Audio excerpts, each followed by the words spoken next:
Vamos con nuestro estudio de esta tarde, viernes 23 de agosto de 2019. Esta es nuestra serie Reformando el Matrimonio, tema 2B, Teología Práctica del Matrimonio, se llama este estudio, Teología Práctica del Matrimonio.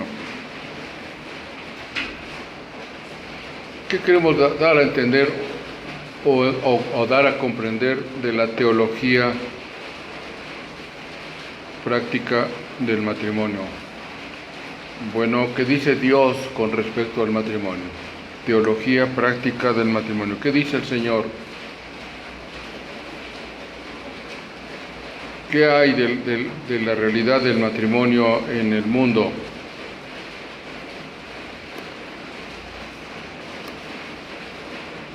Entonces, primero entendamos que Dios es el Señor. Él es céntrico a la integridad de todo, incluso el matrimonio. Tiene la primacía o la primicia sobre el cielo y la tierra, y todas sus criaturas tienen la responsabilidad moral de responder y reconocer a esa primicia en todo lo que hacen, incluso cuando se casan. Es decir, que el Señor nuestro tiene la primicia, es decir, lo primero, la preeminencia en todas las cosas, en el cielo, en la tierra y en todas las criaturas que Él creó. Y todos tenemos la responsabilidad moral de reconocer esa primicia en todo lo que hacemos, incluso cuando nos casamos. Es decir, Dios ciertamente está en medio de la pareja y del matrimonio que se va a consumar, o el deseo de ir al matrimonio es puramente carnal. Entonces, el hombre y la mujer que juntos tienen esa orientación, es decir, de darle a nuestro Dios el reconocimiento de que Él es el Señor en todas las cosas, y llevan adelante el lazo de alianza, disfrutan de un matrimonio cristiano. Si niegan o no le hacen caso a esta verdad, van por su propio riesgo. Entonces, el cristiano maduro entiende que la obligación de todas las criaturas es glorificar a Dios. Es el primer objeto de la existencia de nosotros, y cuando vamos al matrimonio es que ese matrimonio glorifique a nuestro Dios. Por lo tanto, es evidente que tal varón cristiano va al matrimonio con cierta madurez. No hablamos del varón del mundo o del ser humano, del masculino en el mundo, sino hablamos de un varón cristiano que va al matrimonio, y para que sea él un marido maduro, tiene que ser un cristiano primero maduro. Es decir, primero llega la cristiandad y luego llega la madurez en el matrimonio. Todo está en que si las cosas se hacen como Dios lo dice, primero tiene que ser la pareja, tanto él como ella tienen que ser cristianos primero, y luego, después de eso, ya se conocen, se tratan, se hacen novios, se comprometen y hacen sus nupcias.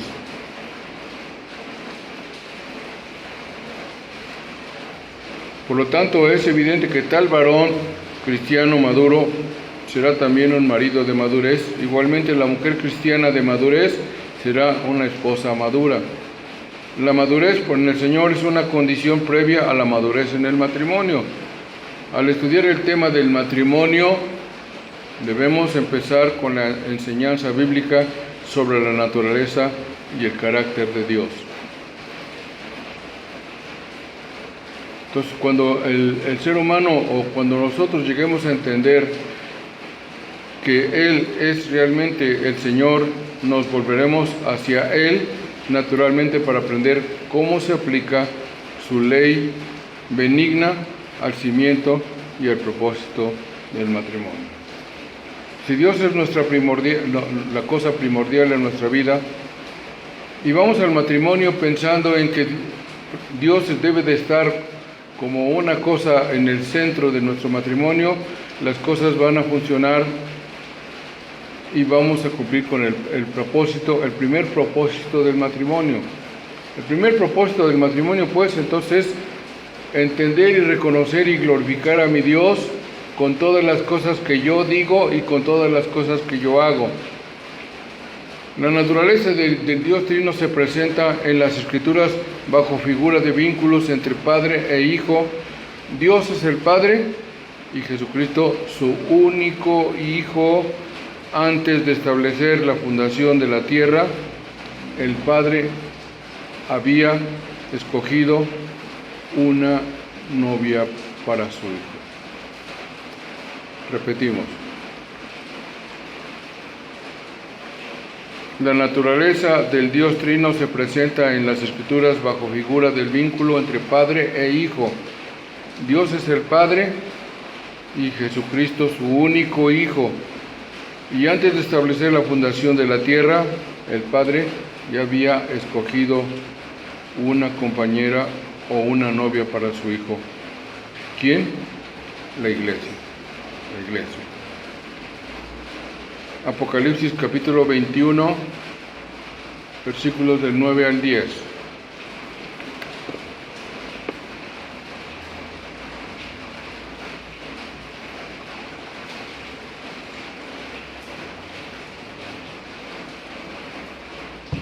Lea, hermana Tere, por favor. Sí. Ahí sentada.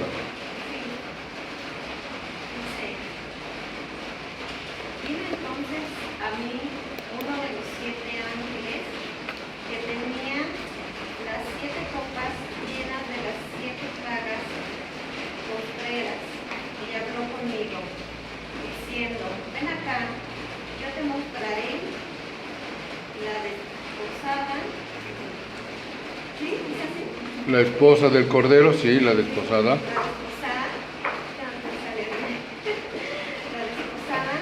La esposa del Cordero. Y me llevó en el espíritu a un monte grande y alto. Y me mostró la gran ciudad santa de Jerusalén, que descendía del cielo de Dios.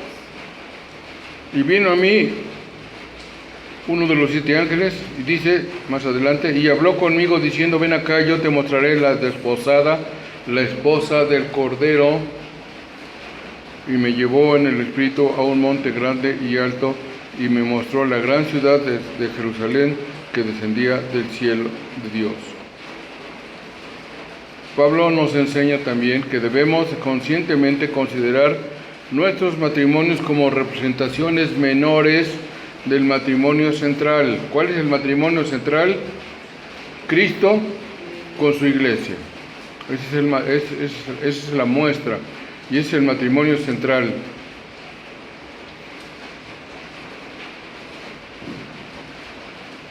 Este es un gran misterio, dice Pablo.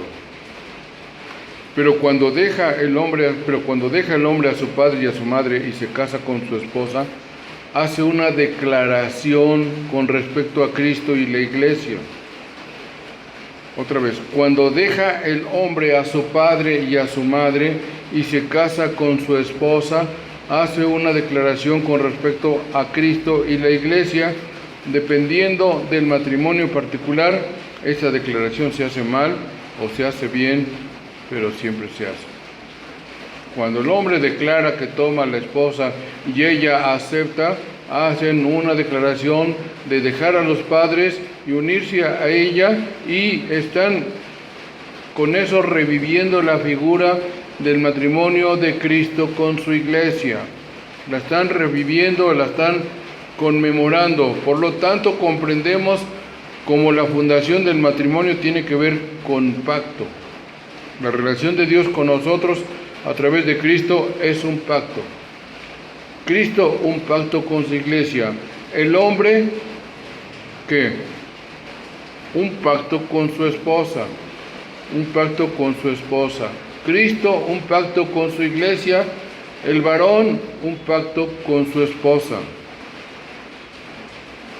Y nuestros matrimonios son una pintura de esa verdad.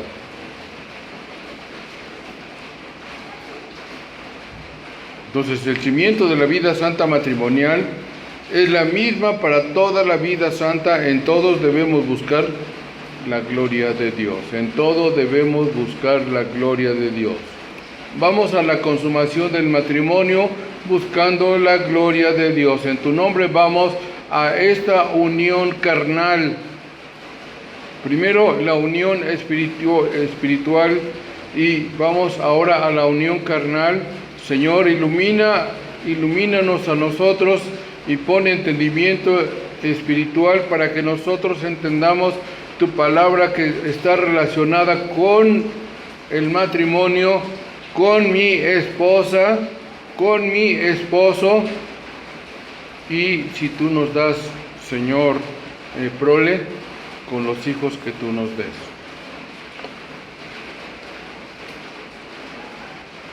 Entonces, nuestro Dios, ¿qué nos ha enseñado? Nuestro Dios trino es un Dios que hace pacto.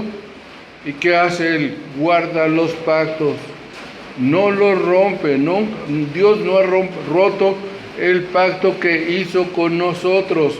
Nosotros rompemos el pacto porque no cumplimos con nuestra parte, que nos corresponde honrarlo y glorificarlo, conocerlo y obedecerlo. No cumplimos.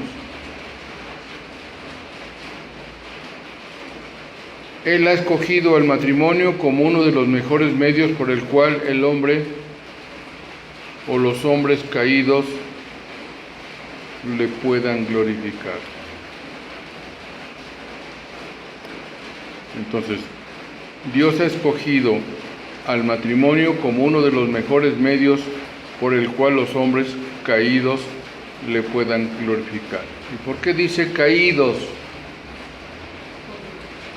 Porque estamos en pecado. Recordemos, y vamos a verlo ahorita, que cuando estaba Adán, o cuando estaba ese varón en el huerto, no había pecado todavía. El pecado vino después de que la mujer fue hecha y después de que la mujer fue seducida.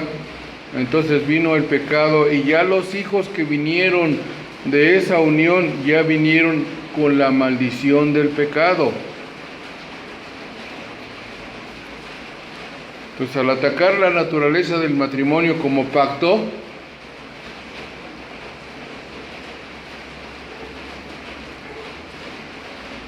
el feminismo ha sido muy eficaz. Ahora ha sido muy eficaz el feminismo atacando la naturaleza del matrimonio como pacto.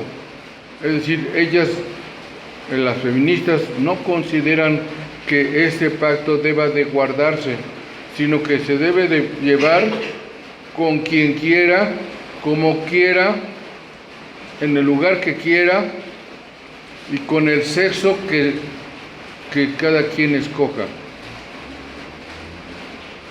Pero en el principio no fue así, la ordenanza no fue así. Y la muestra está en que mi Señor no cambió, no traicionó, no rompió su pacto. Hasta la fecha no lo rompió ni lo va a romper, porque Él es un Dios como fiel. Nuestro Dios es fiel, que no rompe sus pactos. A través de toda la historia de la Iglesia, las herejías destructoras se han usado por el Dios soberano para obligar a la Iglesia a definir todo lo que no estaba claro.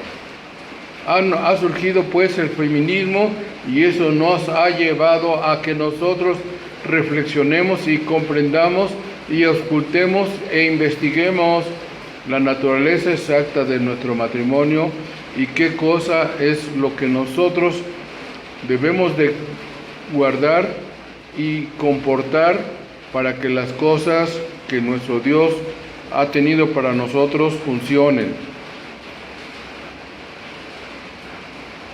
Muchos en el pasado han provocado a la iglesia para que identifique el canon de la Escritura. Es decir,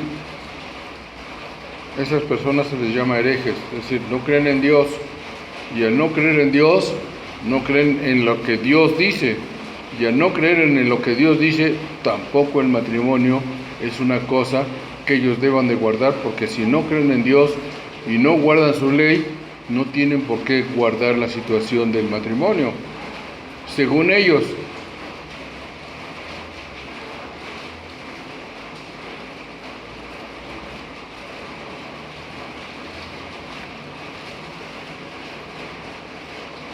Entonces, el feminismo se resume en la existencia de dos seres supremos, uno bueno y otro malo, y considera al Dios del Antiguo Testamento como un inferior de estos, simple modelador de una materia preexistente. Es decir, como no creen en Dios, creen que todo ha existido antes, que no fue el creador de todas las cosas, que Él, como dice el versículo allí, Él saca su ejército, todos los días lo saca y a todas las llama por su nombre.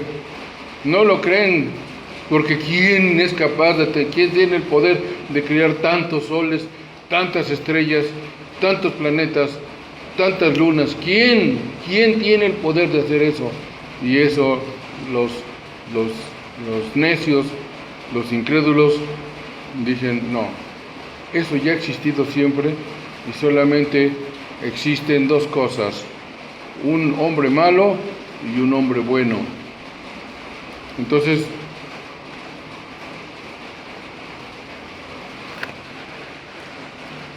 otros afirman que Cristo fue creado por el Dios Padre y está subordinado a Él. ¿Y qué dice la Escritura? Engendrado, ¿sí? No creado, engendrado, no creado, y su preexistencia está antes de ¿cuándo?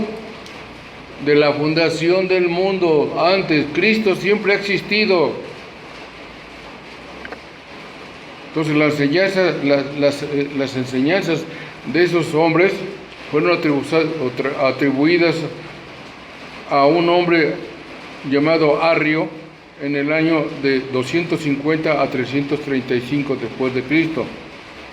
Sin el desafío del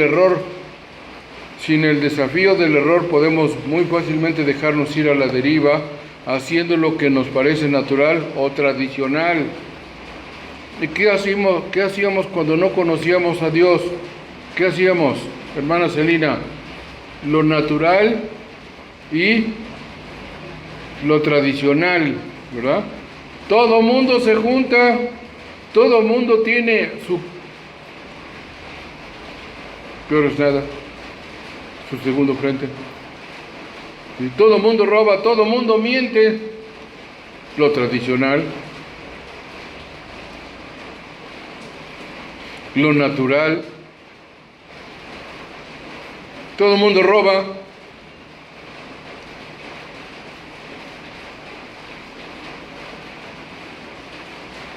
y miles hacen unas cuantas cosas porque simplemente les parecen correctas. Sin embargo, siempre y cuando que se desafíe esa costumbre, el tradicionalista se queda perplejo. ¿Por qué lo hacemos? ¿Por qué hablamos siempre y cuando que se desafía esa costumbre? El tradicionalista, cuando dice que se queda perplejo, bueno, realmente no estoy seguro por qué hago esto. Considere, por ejemplo, ¿por qué se hace? Ya lo hablamos aquí alguna vez. ¿Por qué se hace que la mujer tomando el apellido de su marido. Tere, ¿por qué es eso? Porque sentimos que es como un respaldo, ¿no? O más o menos así lo entendí.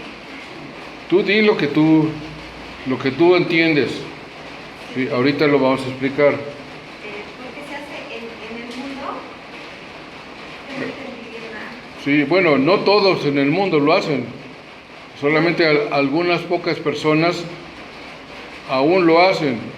¿Sí? Celina, hermana Celina. Pues así como que quiere decir que el tomar ya el de, porque habla de cuando ya se toma el apellido ya es de, o sea, como que se está sometiendo a su marido. Porque está tomando lo que ya, o sea, lo que su marido, lo que es de su marido ya es de ella.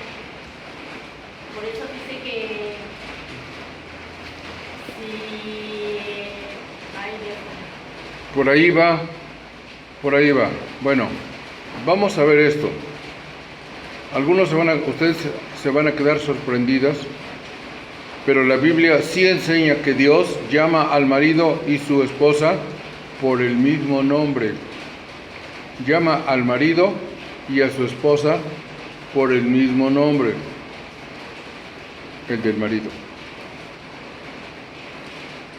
Esto respalda completamente tanto nuestra costumbre de tomar un nombre nuevo como la verdad del pacto que esta costumbre representa. Génesis capítulo 5, versículos 1 y 2.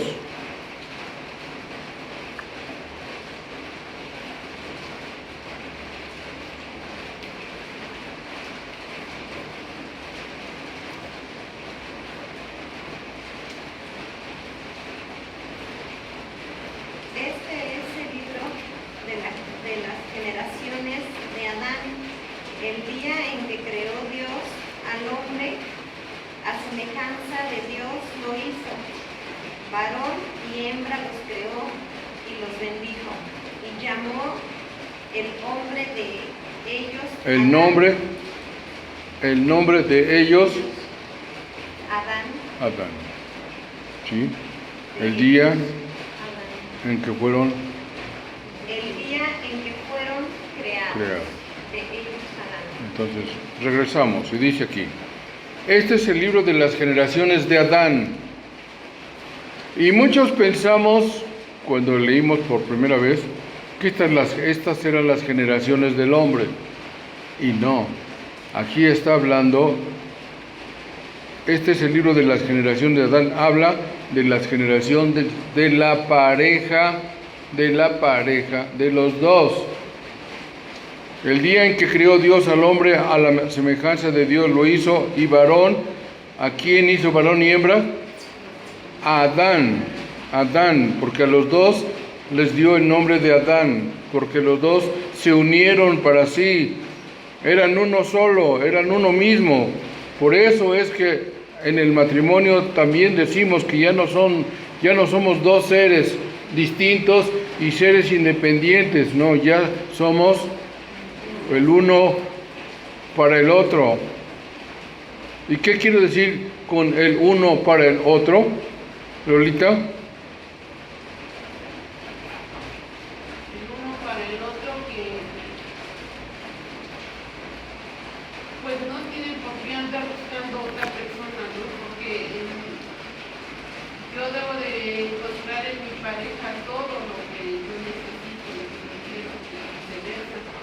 Él también en mí debe de encontrar todo lo que él necesita, no tiene que estar buscando otra persona. Correcto. Es decir, él necesita de ella y ella necesita de él, y los dos se complementan. Por eso tienen un solo nombre. Por eso al principio Dios les dio un solo nombre y llamó el nombre de ellos Adán, el día en que fueron creados. Entonces, ¿a quién llamó a quién Dios llamó a Adán? ¿A quién? ¿Eh? Al hombre y a la mujer. Al hombre y a la mujer, porque los dos son uno. Por eso nos está hablando aquí el versículo: a la semejanza de Dios lo hizo, varón y hembra los creó, y los bendijo, y llamó el nombre de ellos. ¿Cómo? ¿A quiénes llamó Adán? A ellos dos. ¿Ya se entendió?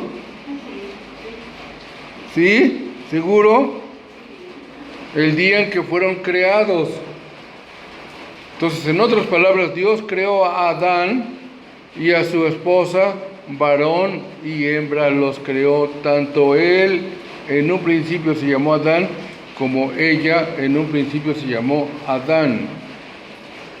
Y los llamó a ellos dos Adán.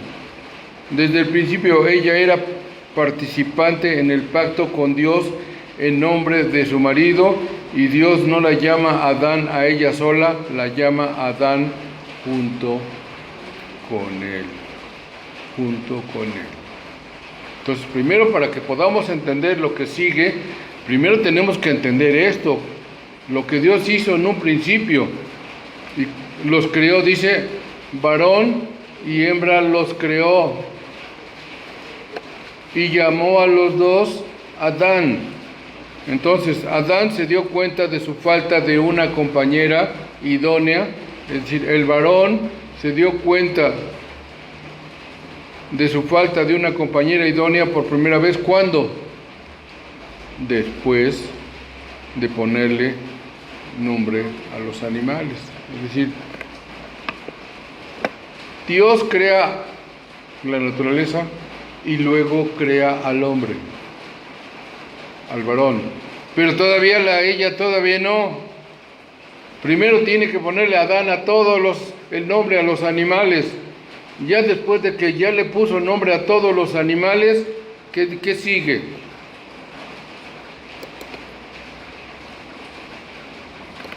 Y puso a Adán nombre a toda bestia y ave de los cielos y a todo animal del campo, mas para Adán no se halló ayuda idónea para él. Entonces Jehová, Génesis 2, capítulo 2, versículos 20 y 21. Sigue leyendo, Celina, hermana Celina. Entonces Jehová hizo caer sueño profundo sobre Adán, y mientras éste dormía tomó una de sus costillas y cerró la carne en su lugar. Y de la costilla que Jehová Dios llamó, y de la costilla que Jehová Dios tomó del hombre, hizo una mujer y la trajo al hombre. Dijo entonces Adán: esto es ahora hueso de mis huesos. Tiempo. Ahí. Y la trajo al hombre. No dice, y la llamó el Señor, y la llamó de esta manera. No, le dio potestad a el varón, Adán varón, le da potestad para que nombre a su compañera y le ponga un nombre para que haya una diferencia, pero ya se entiende que ella es Adán y él es Adán, y que ella ahora va a llevar su nombre de él, ¿verdad? Y él la puede llamar de una manera. ¿Por qué la llama de una manera? Vamos a ver por qué la llama de una manera. Cuando Adán le ponía nombre a los animales, no iba, me gusta, no es me gusta, no. Él se fijaba en las características de los animales, y fijándose en las características, él les daba un nombre. No iba pegando etiquetas a diestra y a siniestra, y a ti van pasando y aquí tengo 50 etiquetas y les voy poniendo etiquetas. No. Iba fijándose en cada uno de los seres creados, y Dios les ponía, Adán, el varón, les ponía el nombre, ¿verdad? Entonces, en el mundo antiguo los nombres tenían un gran significado. y representaban la naturaleza y el carácter de todo lo que se le ponía nombre. Esta significación es muy evidente en las narraciones de Génesis, en las cuales se le pone nombre a la esposa de Adán, En ponerle nombres a los animales, Adán no encontró ninguno que pudiera ser ayuda idónea para él. Después de la creación de su esposa, Adán la recibe y le pone nombre. Él le pone el nombre.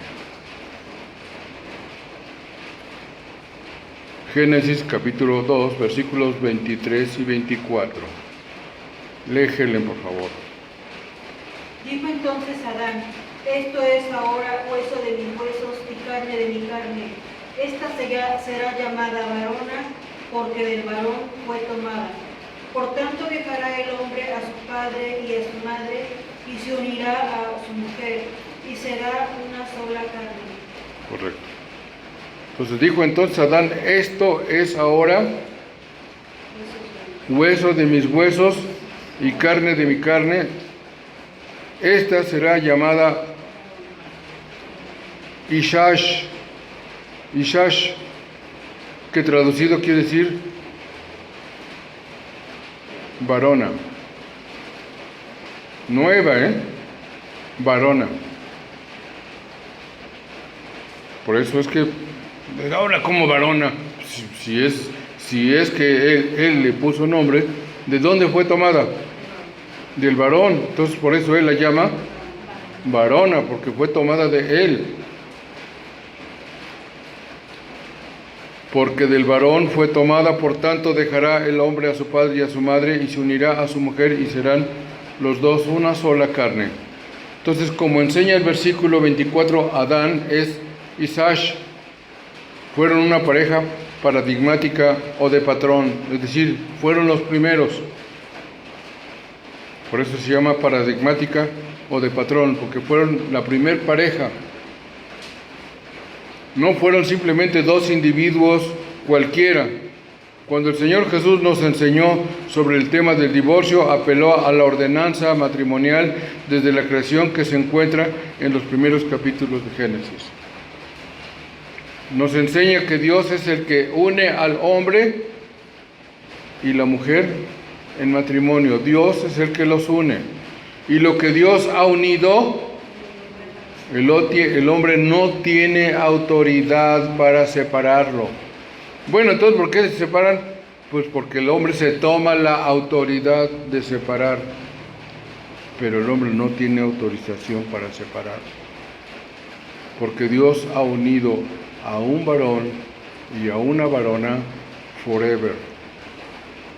¿Qué es forever? Para siempre. Es para siempre. Hay tentación de razonar que en Génesis Dios unió solamente a Adán.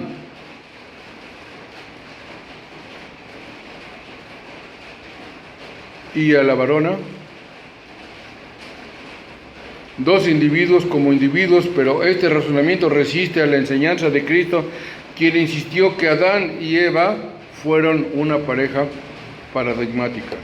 Ya aparece aquí el nombre de Eva. ¿Por qué se llama Eva? Vamos adelante. Cuando Dios los unió a ellos, estaba uniendo a cada hombre y una mujer que jamás se han unido sexualmente en un vínculo de pacto. Repito, cuando Dios los unió a ellos, estaba uniendo a cada hombre, es decir, a él lo estaba uniendo, y a una mujer, porque no había más que un solo hombre, ¿sí? Y una sola mujer, que jamás se han unido sexualmente, es decir, que no ha tenido sexo en un vínculo de pacto. ¿Por qué se hace esta aseveración que se han unido sexualmente en un vínculo, que jamás se han unido sexualmente en un vínculo de pacto? A ver, Tere, traduce ahí.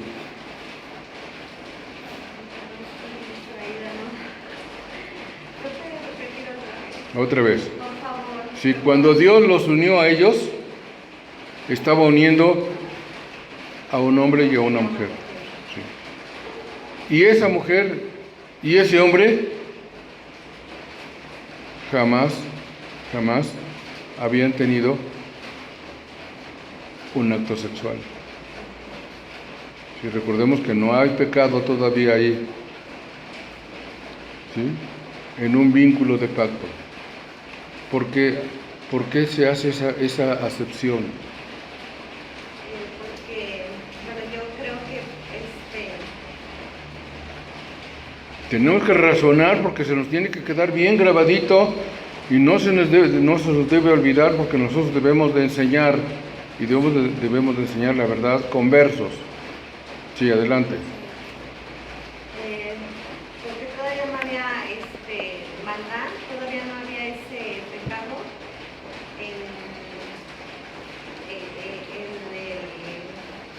en ellos.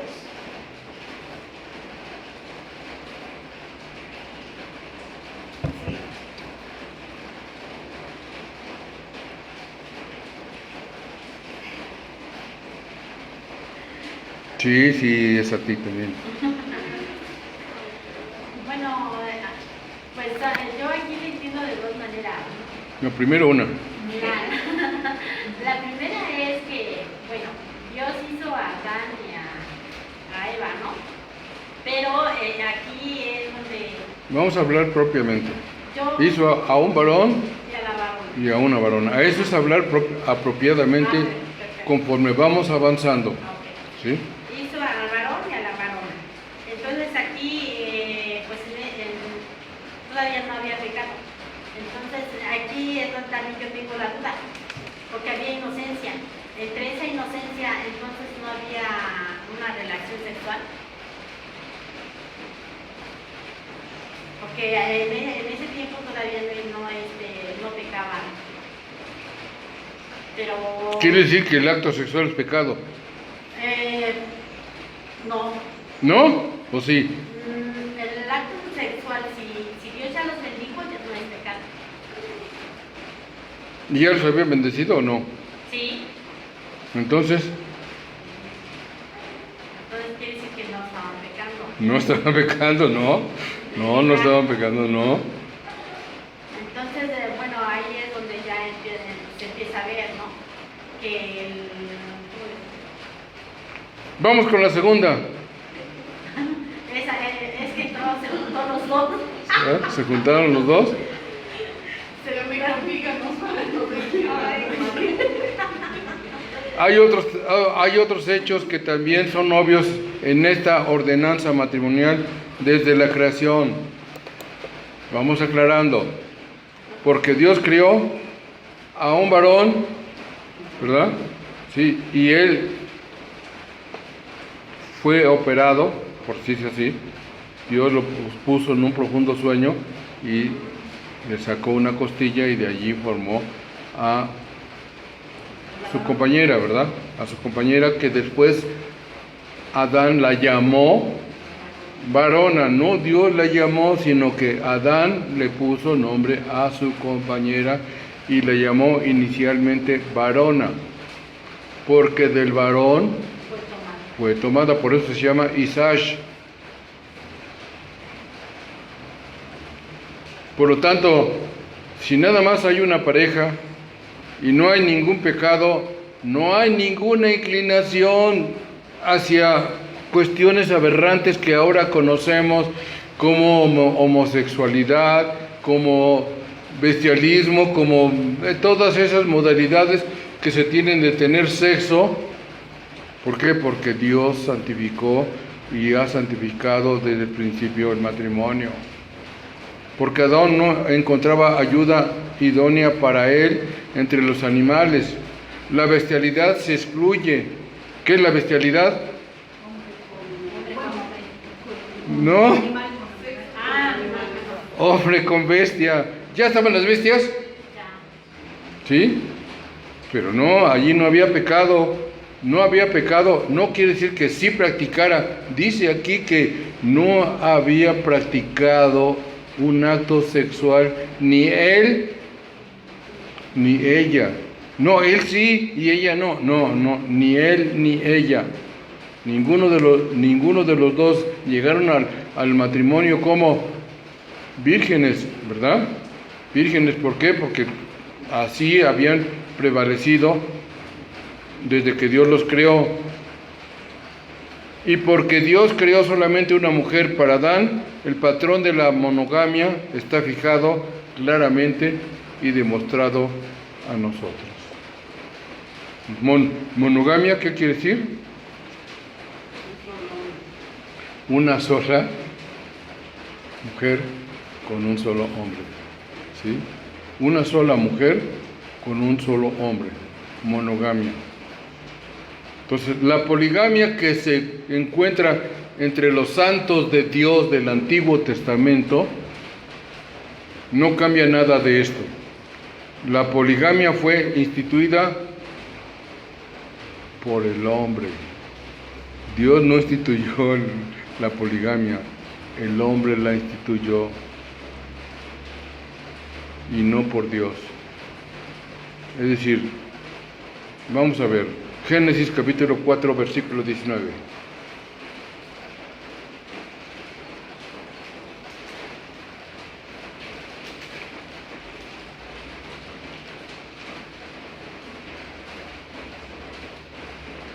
Léelo ahorita, por favor.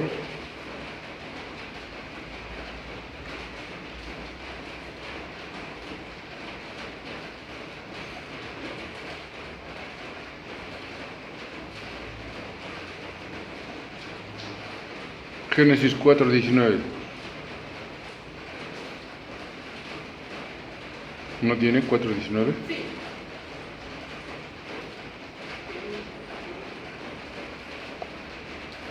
Que se oiga. ¿Yo? No, ella. Lamec tuvo dos esposas, una de ellas se llamaba Ada y la otra se llamaba Sila. ¿Qué más? Ada fue la madre de Jabal, que fue el primero en habitar en tiendas de campaña y en dedicarse a la cría de ganado.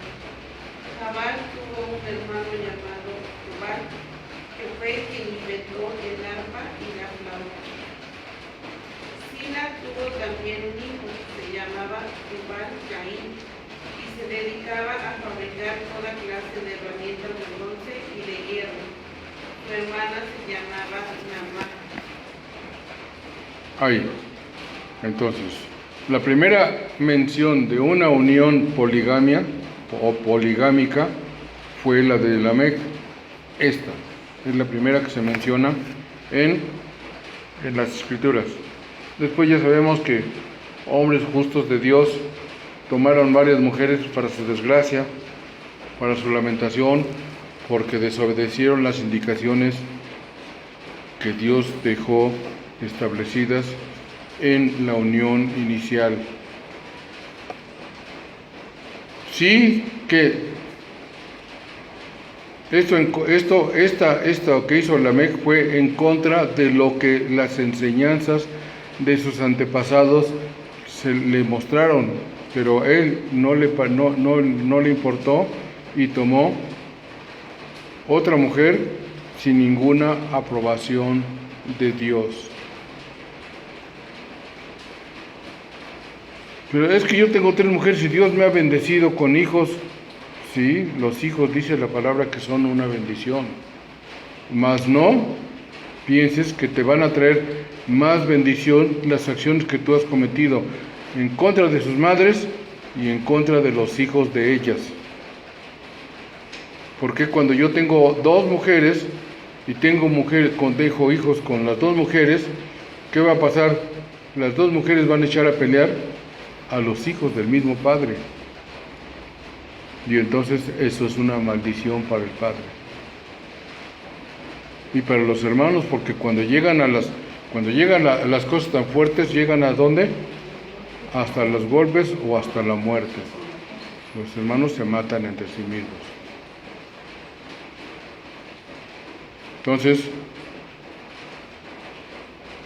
la poligamia no está de acuerdo con la ordenanza matrimonial desde la creación o con la pintura dada en el Nuevo Testamento de Cristo y la Iglesia. Si Cristo tiene la iglesia, ahora ya lo tenemos. ¿Cuál es nuestro pretexto de fallar? ¿Cuál? Si Cristo ya nos lo está mostrando de cerca, pero se entiende que los del mundo no conocen ni siquiera que la iglesia es la prometida de Cristo. No lo saben, no lo saben. Así que este pasaje de Génesis nos enseña que recibieron Adán y la mujer, y poniéndole nombre a ella, Dios estableció en el patrón para todos los matrimonios desde entonces adelante. Por lo tanto, dejará el hombre a su padre y a su madre. Pues en este momento Adán aún no le había dado a su esposa el nombre de Eva. Adán le dio a su esposa 2 nombres individuales. El nombre de Isash, que es varona, porque del varón fue tomada. Ese es su nombre. Todavía no se casaba con ella. Entonces era varona, porque del varón fue tomada. Porque del varón fue tomada. El segundo fue Chava. Por eso le dice muchas, mi Chava, ahí va mi Chava, porque lo sacaron de aquí. Chava. Acá está escrito como Chavash.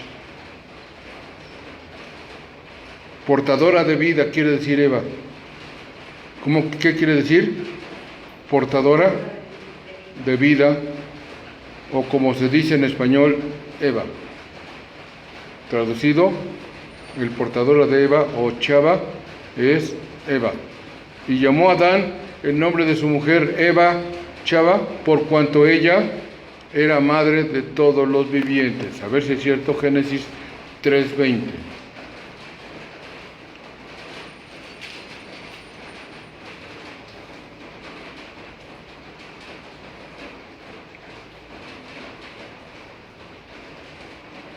Y llamó Adán el nombre de su mujer Eva, por cuanto ella era madre de todos los vivientes. Sí. Entonces ahí le da el otro nombre. Uno es Isash o varona, porque del varón fue tomada, y la otra es Eva, que quiere decir portadora de vida o madre de todos los vivientes. En ambos pasajes donde se le da nombre a ella, se afirma claramente que sus 2 nombres revelan verdad acerca de ella. El primero revela su dependencia del hombre, que fue tomada del varón. Y el segundo revela la dependencia del hombre de ella. El de Eva revela la dependencia del hombre de ella. Cada hombre desde entonces es su hijo. ¿Sí? Todos los hombres que nacieron desde el principio, todos que son hijos de Eva. Siglos después el apóstol Pablo nos enseña que hayamos de recordarnos continuamente de estas 2 verdades en nuestros matrimonios. Cada esposa es una Isasha y cada esposa es una Chavá. Cada una de varona y cada una es Eva. Primera de Corintios, capítulo 11, versículos 11 y 12.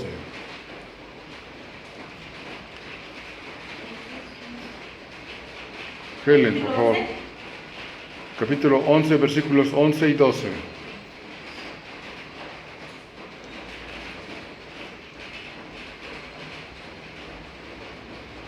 Pero en el Señor ni el varón es sin la mujer, ni la mujer sin el varón. Porque así como la mujer procede del varón, también el varón nace de la mujer, pero todo procede de Dios.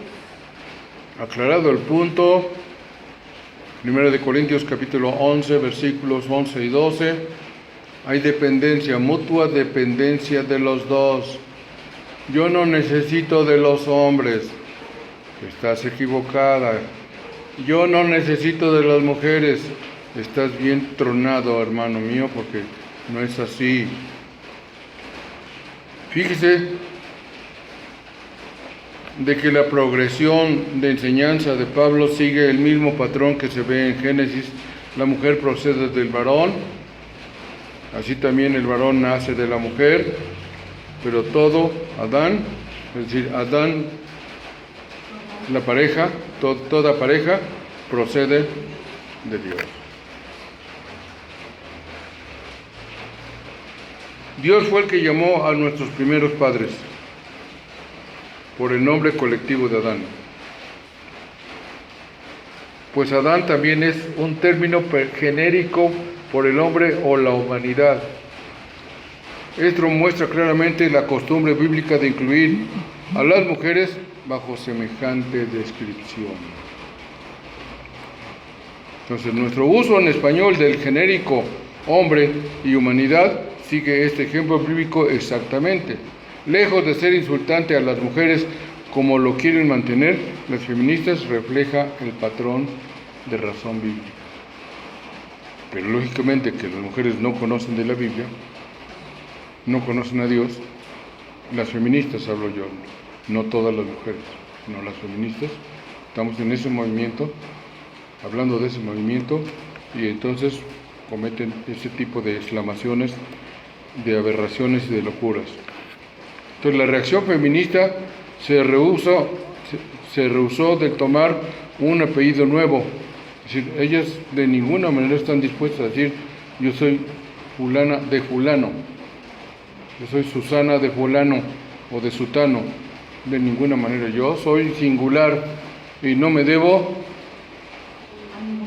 a nadie. Sí.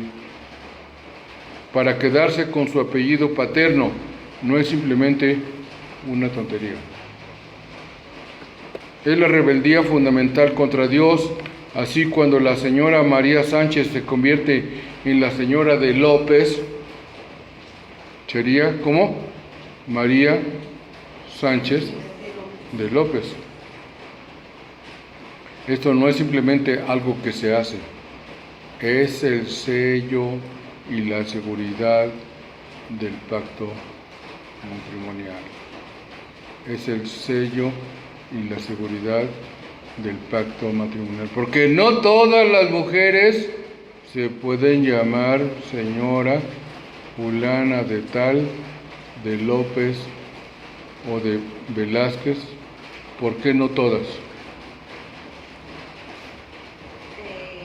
Bueno, aparte que, como dices, hay una rebeldía en ellas, que se sienten seguras de que pueden ellas hacer las cosas solas. Es como también llamarla egoísmo, para que ellas se sientan que pueden.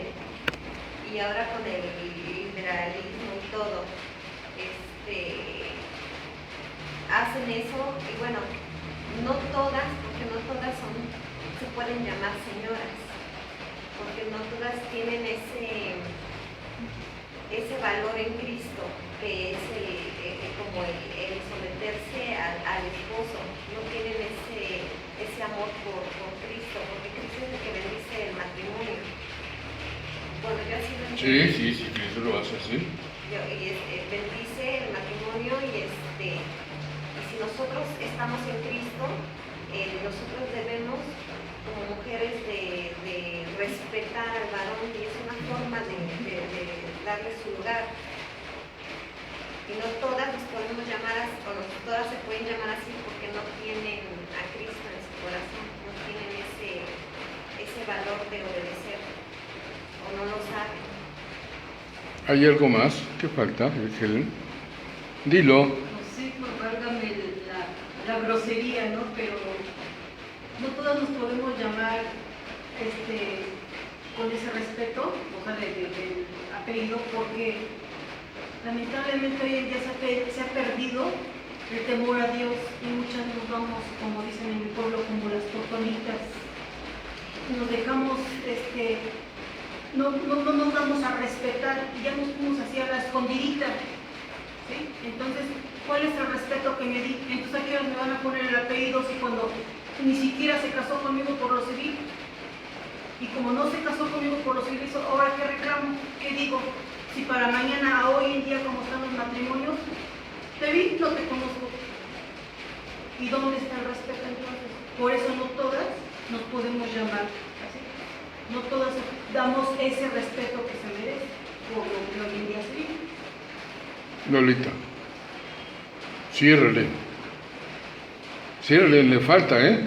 Sí, yo creo que en la rebeldía que ahora estamos,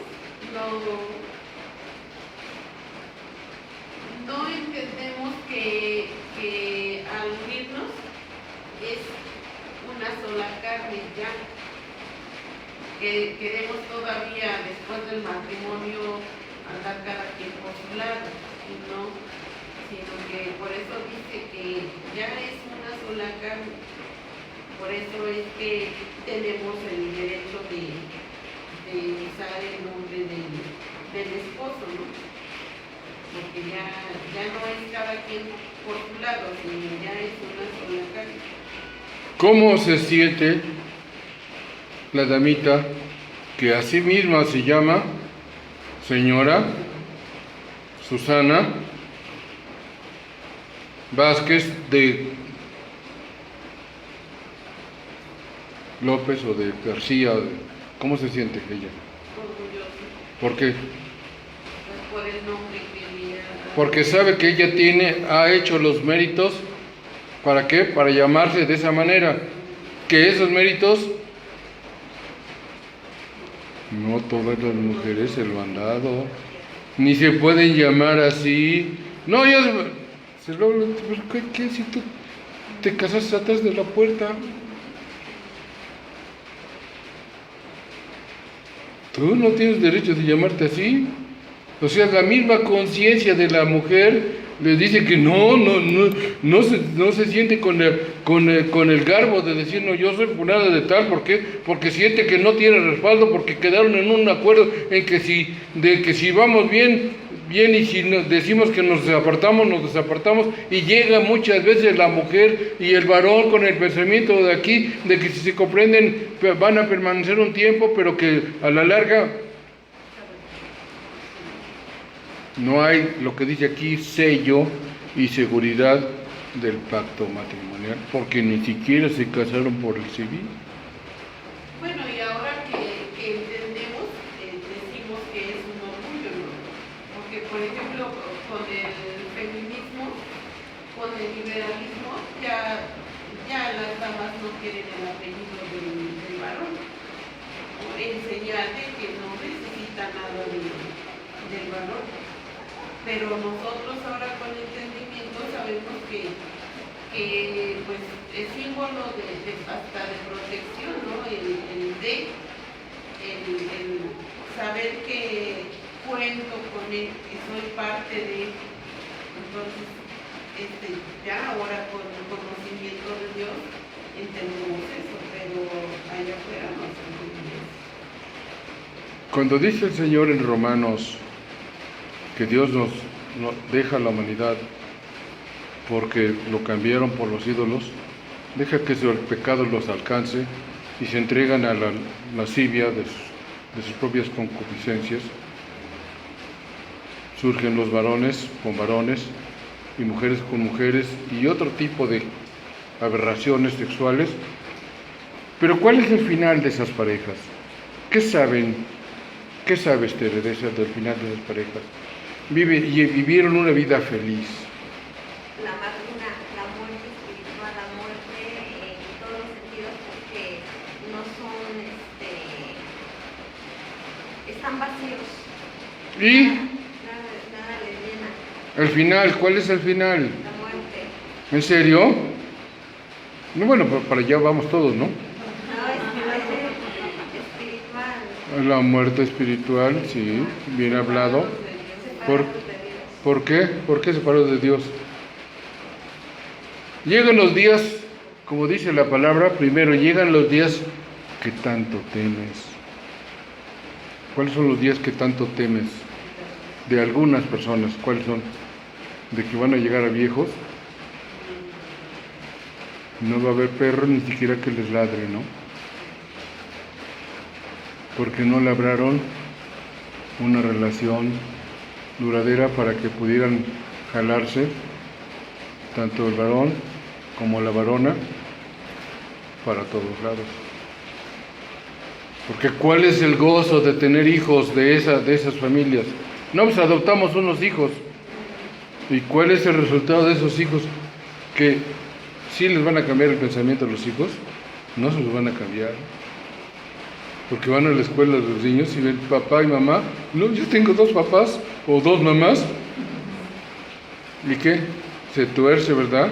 Tuercen a los niños y ellos terminan infelices y se suicidan. Terminan gravemente enfermos porque adquieren, cuando son mujeres con mujeres, quién sabe qué pasa, pero adquieren unas enfermedades sexuales terribles, tanto la que hace como de varón como el que la hace como de mujer, porque no son las cosas naturales, no son. Entonces vemos que el final de todas esas aberraciones, que es locura y es dolor, y además al final de cuentas es el infierno, porque pensaron que iban a burlarse de Dios, se burlaron de ellos mismos y se van al lugar porque no se arrepintieron. Puede ser que se puedan arrepentir al final, pero desgraciadamente yo no conozco un caso. Aquí en la congregación había un varoncito, que se le veía las características y cuando llegó, los que lo conocían, pues nos pusieron alertas de que él había sido, pero que ya supuestamente él había encontrado a Cristo y que ya, pero llegó el día en que se alejó de la congregación y volvió, como los perros vuelven a su vómito, ¿verdad? Por eso es que digo que yo no he encontrado, y no, por eso no quiere decir que no oremos por ellos, oremos por ellos, por las prostitutas, por las feministas. ¿Por qué? Porque todos fueron criaturas de Dios y que torcieron su camino y están convencidos porque se exhiben y se muestran por todos lados como lo que son, no tienen ningún recato, ¿verdad? ¿Por qué? Porque están orgullosos de lo que supuestamente están practicando. Pero han ignorado todas las advertencias, todos los avisos de peligro, y que se han dado ¿qué? A la vida de su desenfreno, porque están alejados de las ordenanzas de nuestro Dios. Que Dios bendiga su palabra.